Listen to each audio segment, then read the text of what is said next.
गौतम बुद्ध एक बात हमेशा अपने बौद्ध शिष्यों से करते थे कि लोगों की भीड़ भाड़ से अलग हो जाओ और खुद को पहचानो। आखिर गौतम बुद्ध की इस बात के पीछे क्या रहस्य छुपा हुआ था, आज हम इसी को समझने की कोशिश गौतम बुद्ध की इन कहानियों के माध्यम से करेंगे। बुद्ध की यह कहानी जो विचारों की शक्ति पर आधारित है, जो एक प्रेरणात्मक कहानी है कि कैसे हमें अपने जीवन में वो सब कुछ मिल सकता है जिसकी हम कामना करते हैं। तो चलिए कहानी शुरू करते हैं। एक समय की बात है, एक बड़े संत और उनका एक शिष्य एक बड़े नगर में पहुंचे। वहां पर उनको खाने के लिए भोजन और ठहरने के लिए किसी स्थान की जरूरत थी, लेकिन उनके पास इसके लिए पैसे बिल्कुल नहीं थे।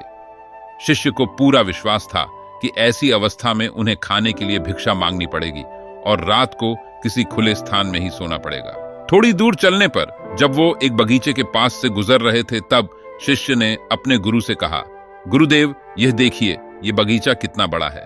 हम यहाँ आराम से खुले आसमान के नीचे रात को यहाँ ठहर सकते हैं। गुरु ने कहा, शायद हाँ। फिर थोड़े समय के बाद गुरु ने कहा, नहीं, आज रात हम किसी होटल में ही रुकेंगे और खाना भी वहीं खाएंगे।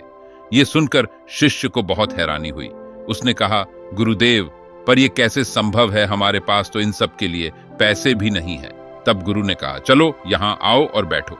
वह दोनों एक वृक्ष के नीचे बैठ गए। फिर गुरु ने कहा, जब हम अपना पूरा ध्यान और अपनी पांचों ज्ञानेंद्रियों, पांचों कर्म इंद्रियों और मन को किसी एक बात पर लगा देते हैं तो वह बात सच हो जाती है। कहने का अर्थ यह है कि किसी भी बात पर गहराई से विचार करते समय जब हम अपनी इंद्रियों जैसे हाथ पैर को स्थिर करके अपनी आंखें, नाक, कान और त्वचा को भी उस बात की ओर लगा दे तो वह बात सच हो जाती है। ऐसा कहकर गुरु अपनी दोनों आंखें बंद करके ध्यान में लग जाते हैं और सिर्फ उस एक बात पर अपना सारा ध्यान केंद्रित कर देते हैं। लगभग 10 मिनट के बाद गुरु शिष्य से बोले कि चलो अब चलते हैं। फिर वह रास्ते पर आगे चल देते हैं। शिष्य भी अपने गुरु के साथ चलने लग जाता है। फिर कुछ देर चलने के बाद रास्ते पर उन्हें एक होटल दिखाई देता है। वहां उस होटल के पास पहुंचने पर गुरु शिष्य से कहते हैं, आओ अंदर चले। और जैसे ही उन्होंने अपने कदम अंदर रखे ही थे कि अचानक एक बहुत धनवान व्यक्ति उनके सामने आकर खड़ा हो जाता है और उनसे कहता है, मैं इस होटल का मालिक हूं। मुझे आप कोई पहुंचे हुए संत दिखाई पड़ते हैं और आप बहुत दूर से चलकर यात्रा करते हुए आए हैं। शायद से आपके पास पैसे भी नहीं होंगे। अगर आपको कोई आपत्ति ना हो तो क्या आप हमारी रसोई में काम करेंगे? मैं आपको इसके बदले में खाना और रहने की जगह भी दूंगा। इस पर गुरु ने कहा, ठीक है, हम तैयार हैं। फिर शिष्य ने गुरु से यह पूछा, गुरुदेव, आखिर ऐसा कैसे हो गया? क्या आपने कोई जादू किया है? आपने ऐसा कैसे किया? तब गुरु मुस्कुराए और कहा, मैं तुम्हें यही बताना चाहता हूं कि हमारे विचारों की शक्ति कितना काम करती है। जब हम अपनी पूरी इच्छा शक्ति को और पूरे ध्यान के साथ किसी चीज पर केंद्रित करते हैं और उसके बारे में सोचते हैं और हमारे मन में उस बात के लिए बिल्कुल भी संशय नहीं होता है, तब वह बात सच हो जाती है। किसी भी बात को सच करने का रहस्य यही है कि उस बात पर पूरा ध्यान लगा दिया जाए, उसके बारे में सोच विचार करना, उससे संबंधित हर छोटी छोटी बातों को अपने ध्यान में रखना और उसे सच होते हुए देखना, उस बात के सच होने पर पूरा विश्वास रखना और इसमें अपने मन की पूरी इच्छा शक्ति लगाना। जब हमारा मन हर प्रकार के विचार से खाली होता है और हमारे मन में सिर्फ एक ही विचार प्रवेश करता है तो उस विचार को हमारे मन की पूरी शक्ति मिल जाती है और वह विचार सच हो जाता है। परंतु इसके विपरीत यदि एक ही समय में हमारे मन में एक साथ बहुत से विचार चलते रहते हैं तो मन की पूरी शक्ति उस सभी विचारों में बट जाती है और इस तरह से कोई भी विचार सच नहीं हो पाता है। इसलिए हम सभी को इस बात के लिए हमेशा सतर्क रहना चाहिए कि हम क्या सोच रहे हैं। एक समय में एक ही सकारात्मक विचार के बारे में सोचने से उस विचार की शक्ति कई गुना बढ़ जाती है और उसका प्रभाव भी, जब हम अपनी सारी शक्ति सिर्फ एक ही विचार या बात पर लगा देते हैं तो प्रकृति भी उस कार्य को पूरा करने में लग जाती है। इसके बाद शिष्य ने गुरु की तरफ देखा और कहा, अच्छा गुरुदेव, इसका अर्थ यह हुआ कि मुझे भी अपनी ध्यान की शक्ति को केंद्रित करना आना चाहिए। किसी भी इच्छा को पूरा करने के लिए पहला कदम है। दोस्तों, इस कहानी से प्राप्त हुई शिक्षा को प्रैक्टिकली अपने जीवन में उतारने के लिए अपनी किसी एक इच्छा को गहराई में लाने की कोशिश करनी होगी। अपनी किसी एक इच्छा को पूरा करने का यह प्रयास कम से कम 21 दिनों तक जरूर करें। सफलता आपके मन की दृढ़ इच्छा और आपकी इंद्रियों के ध्यान पर निर्भर करेगी। तो दोस्तों, आगे बढ़ते हैं। एक ऐसी ही गौतम बुद्ध की दूसरी कहानी की तरफ जो हमारे जीवन को प्रेरणा से भर देगी कि कैसे एक बौद्ध भिक्षु कुटिया में जन्म लेकर यूं राजा बना था। ये कहानी बौद्ध समय की प्रमुख कहानियों में से एक है। ये बौद्ध कहानी कौशांबी के राजा उदयन की है कि कैसे एक बौद्ध भिक्षु ने एक कुटिया में जन्म लेकर राज्य पद हासिल किया था। विख्यात पंडित रामचंद्र जोशी ने बताया है कि राजा उदयन तथागत बुद्ध के समय कैसे कौशांबी का राजा बना था। यह बात उस समय की है जब एक बार उसके पिता अपनी रानी के साथ सर्दी के धूप में बैठे थे। रानी ने उस समय एक लाल रंग का दुसाला पहन रखा था। तभी हृतलिंग नामक एक विशाल पक्षी वहां आया और रानी के उस दुशाले को मांस समझते हुए वहां से रानी को अपने पंजे में जकड़ कर ले गया। तभी रानी के जोर जोर से शोर मचाने पर पक्षी उन्हें एक पेड़ पर ही छोड़कर उड़ गया। उसी जंगल में एक बौद्ध भिक्षु को अल्यकप अपनी एकांत कुटिया में रहते थे, जो उसी समय उस वृक्ष के पास से गुजर रहे थे। तब उन्होंने रानी के चिल्लाने की आवाज सुनी और रानी को पेड़ से नीचे उतारा। रानी के गर्भवती होने के कारण रानी को प्रसव पीड़ा भी शुरू हो गई, जिसे देख बौद्ध भिक्षु रानी को अपनी कुटिया में ले गया। यहाँ रानी ने एक पुत्र को जन्म दिया।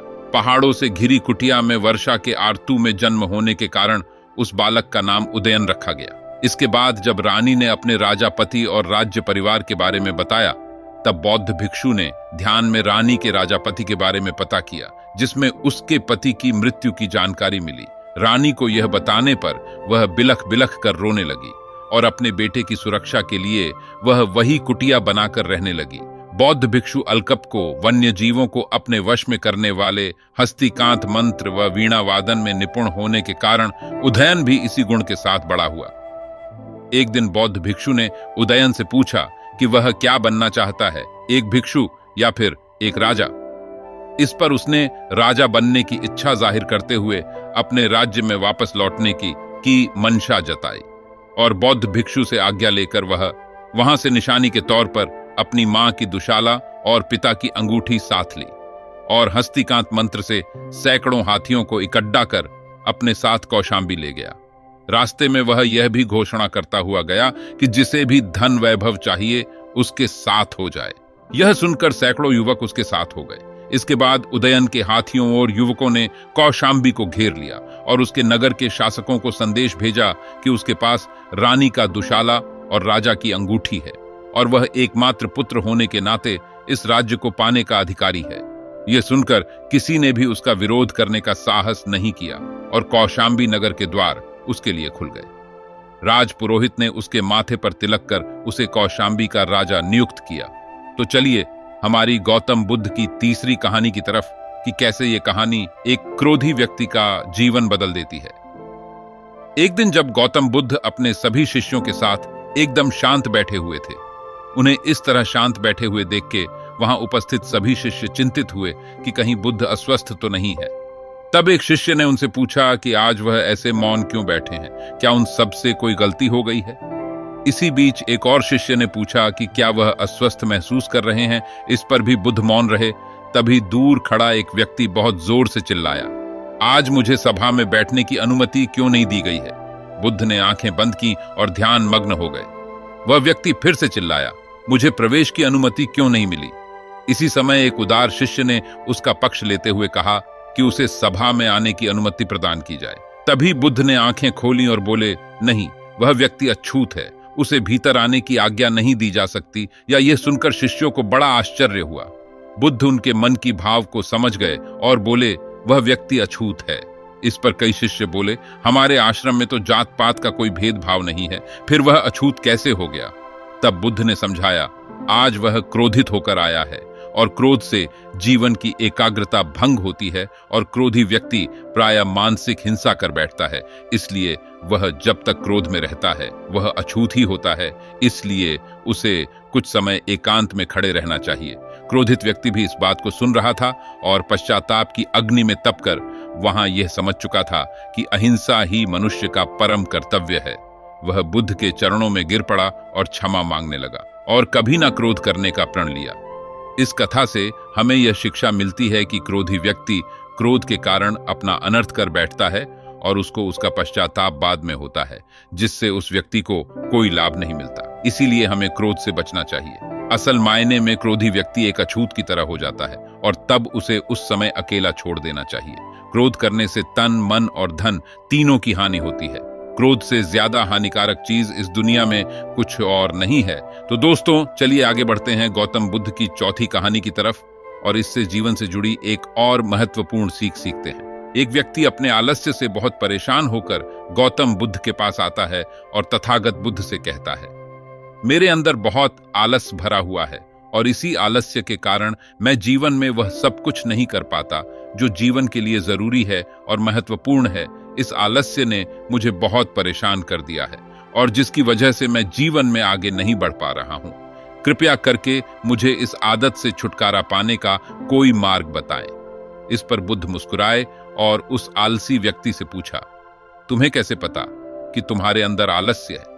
इस पर वह व्यक्ति कहता है कि बुद्ध, न केवल मैं यह बात कह रहा हूं बल्कि मेरा पूरा परिवार भी यह बात कहता है कि मैं बहुत आलसी व्यक्ति हूं। बुद्ध ने कहा, क्या तुम मुझे इसका कोई प्रमाण दे सकते हो कि तुम एक आलसी व्यक्ति हो?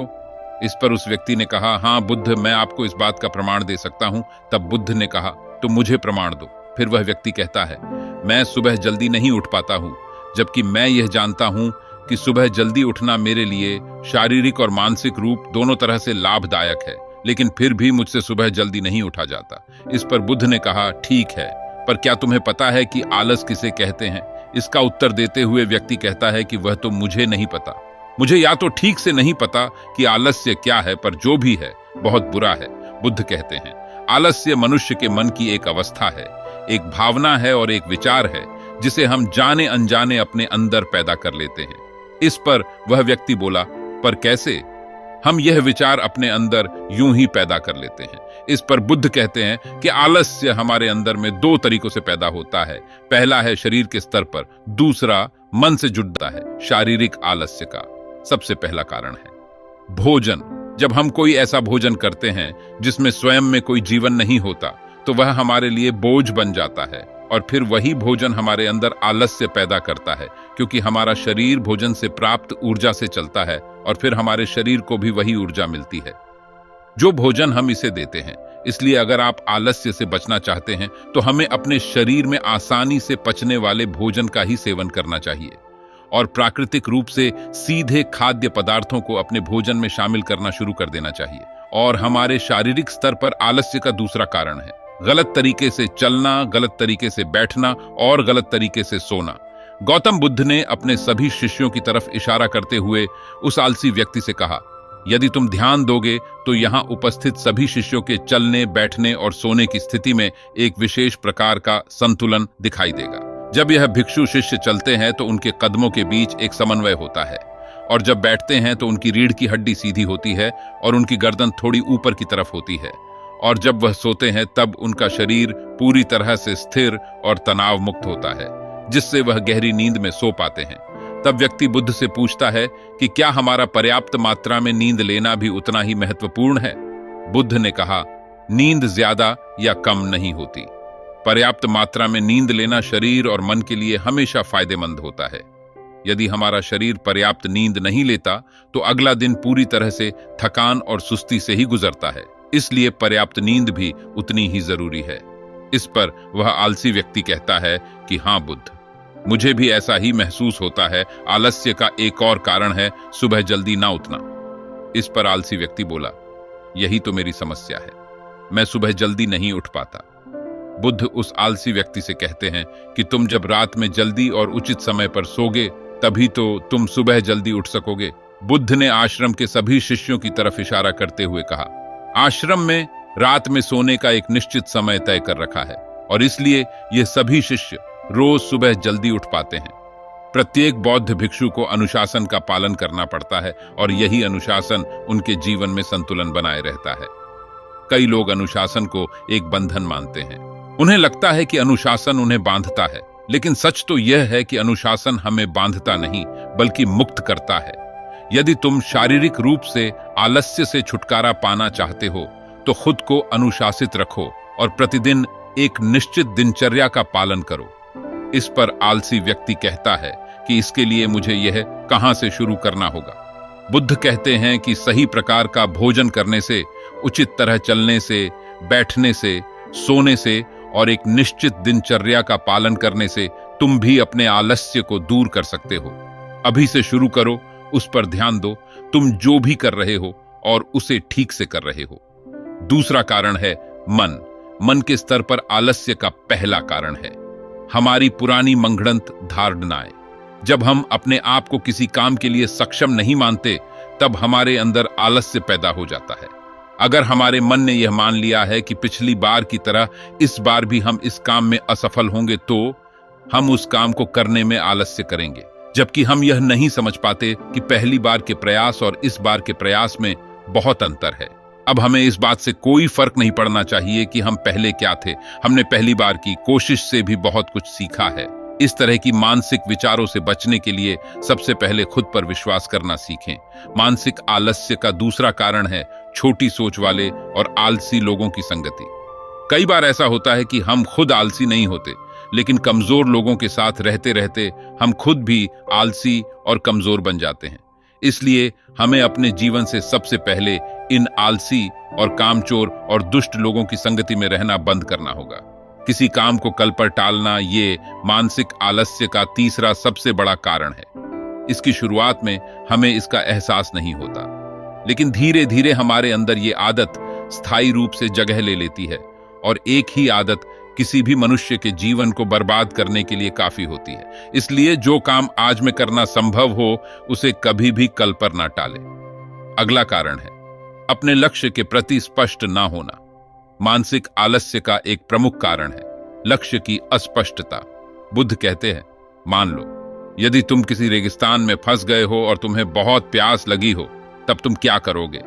इस पर आलसी व्यक्ति कहता है कि मैं पानी की तलाश करूंगा और जितनी जल्दी हो सके मैं किसी रिहायशी गांव तक पहुंचने की कोशिश करूंगा। फिर बुद्ध ने कहा, पर तुम्हें बहुत कोशिश करने के बाद भी पानी ना मिले, तब तुम क्या करोगे? इस पर वह व्यक्ति कहता है कि मैं फिर भी कोशिश करता रहूंगा जब तक कि मुझे उसमें सफलता ना मिल जाए। व्यक्ति के इस उत्तर पर बुद्ध मुस्कुराते हुए कहते हैं, देखो तुम्हें इसका उत्तर स्वयं ही मिल गया। तुम्हें पता है मनुष्य को आलस्य तभी घेरता है जब उसके पास कोई स्पष्ट लक्ष्य नहीं होता। बुद्ध द्वारा समझाए जाने के बाद वह व्यक्ति बुद्ध से कहता है कि धन्यवाद बुद्ध, अब मुझे आलस का सारा खेल समझ में आ गया है और मैं अब से आलस्य नहीं करूंगा। दोस्तों, मैं आशा करता हूं कि आपको बौद्ध धर्म से जुड़ी इन कहानियों से आपके जीवन में जरूर कुछ बदलाव होगा और सीखने को मिला होगा। और आपको कौन सी कहानी सबसे ज्यादा पसंद आई, ये कमेंट करके हमें जरूर बताएं। तब तक के लिए नमो बुद्धाय।